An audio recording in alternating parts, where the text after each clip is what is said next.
Hello प्यारे बच्चों, इस वीडियो में हम गणित कक्षा 10 एनसीईआरटी बुक का सलूशन देख रहे हैं, जिसमें अध्याय 5 है समांतर श्रेणी प्रश्नावली 5.3 का क्वेश्चन नंबर 15 और 16 इस वीडियो में हम देखेंगे।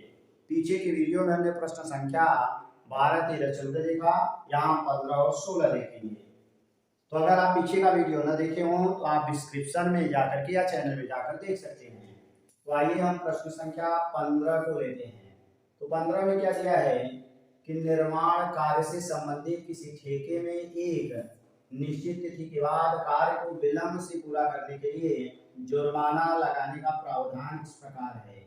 माने कोई निर्माण कार्य दिया गया, ठेका है, जितने समय का ठेका है अगर उतने में करेंगे तो कोई उसमें विलंब नहीं हो रहा है, इसलिए आपको पेनाल्टी नहीं लगेगी। लेकिन अगर आप लेट करते हैं, विलंब करते हैं, तो उसके लिए जो यानी जुर्माना लगेगा वो कह रहे हैं। पहले दिन के लिए 200 लगेगा, दूसरे दिन के लिए यानी 2 दिन का हो गया तो अगले दिन आपका 200 प्लस यानी 250, तीसरे दिन के लिए इसी तरह से 300 इत्यादि का प्रत्येक उत्तरोत्तर दिन का जुर्माना अपने से ठीक पहले दिन के जुर्माने से 50 अधिक है।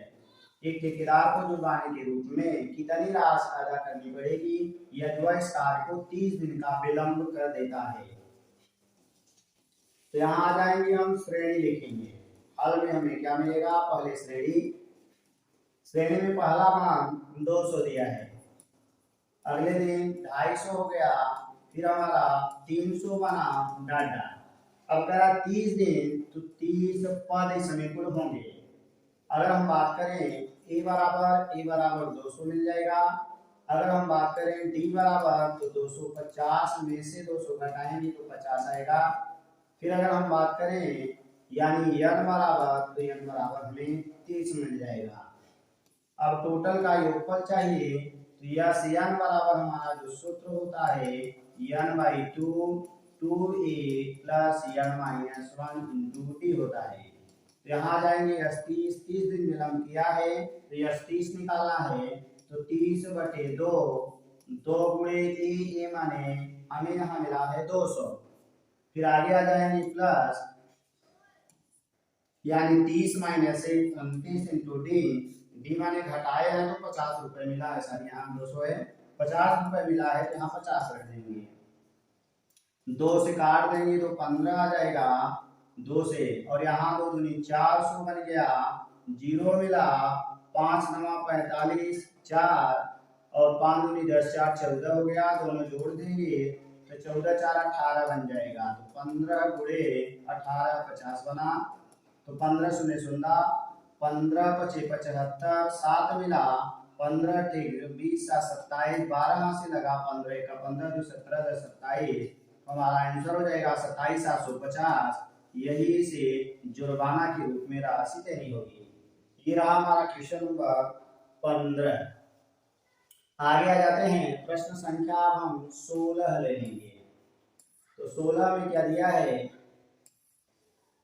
कराए कि किसी स्कूल के विद्यार्थियों को उनके समग्र शैक्षिक प्रदर्शन के लिए 7 नगद पुरस्कार देने के लिए 700 रुपए की राशि रखी गई है। यानी कुल जो धन है वो 700 है।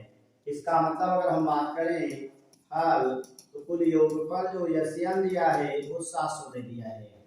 फिर क्या करा है, यदि प्रत्येक पुरस्कार अपने से ठीक पहले पुरस्कार से 20 कम है तो फर्स्ट इनाम को अगर हम यक्स माने तो सेकेंड जो होगा यक्स माइनस 20 होगा। इसी तरह से थर्ड 20 और कम हो जाएगा तो यक्स माइनस 20 40, इस तरह से चलता जाएगा। तो प्रत्येक पुरस्कार का मान ज्ञात करना है और 7 व्यक्तियों को देना है। इसका मतलब जो यन का मान मिल गया और 7 हो गया। अब यहाँ पर जो श्रेणी बनी वो श्रेणी क्या है, यक्स है, x minus 20 x minus 40 dot dot 7 पद हो गए, क्योंकि 20 कम होता चला जा रहा है। अब यहाँ आ जाएंगे तो यस यन बराबर हमारा सूत्र होता है यन by 2 A plus N minus 1 into D. तो यस यन का मान 700 दिया है और यन का मान 7/2 बन गया 2a। ए का मान हमने माना है फर्स्ट पद ही ए है और इसका मान हमने यक्स मान लिया है। तो आगे आ जाएंगे तो 7 माइनस 1 कर देंगे, डायरेक्ट हम लिख देते हैं 6 गुणे डी। अब हम क्या करेंगे, डी का मान निकालेंगे, जिसमें से इसको घटाएंगे, यानी x माइनस 20 में से x घटेगा तो d बराबर हमें मिलेगा -20, यहाँ लिख देंगे -20। तो यहाँ क्या मिला, 7 से काट देंगे 100 आएगा, तो ये गुणा कर देंगे, ये 200 हो जाएगा। ये बन गया 2x माइनस 6 दूनी 12 120 बन गया। अब ये आके जुड़ जाएगा तो 320 बराबर 2x मिला, 2 का भाग, तो 320 में 2 का भाग दे देंगे तो 2 का 2 6 यानी 160 आ गया। तो जो पहला मान है वो 160 मिला, जो दूसरा मान है तो 160 में 20 को घटाएंगे तो 140 बन जाएगा।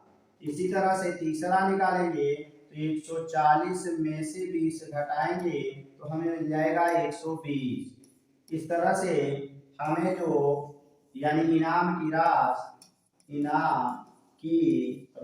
जो मिलेगी वह क्या मिल जाएगी, 160, 140, 120, 1 यानी 100, फिर 20 और घटाएंगे 80, फिर 20 और घटाएंगे 60, 6 पद हो गए, गौर ले लेंगे तो हमारा 40 और यही हमारा आंसर बन जाएगा। तो प्रत्येक पुरस्कार की राशि ज्ञात करनी थी। तो थैंक्स फॉर वाचिंग।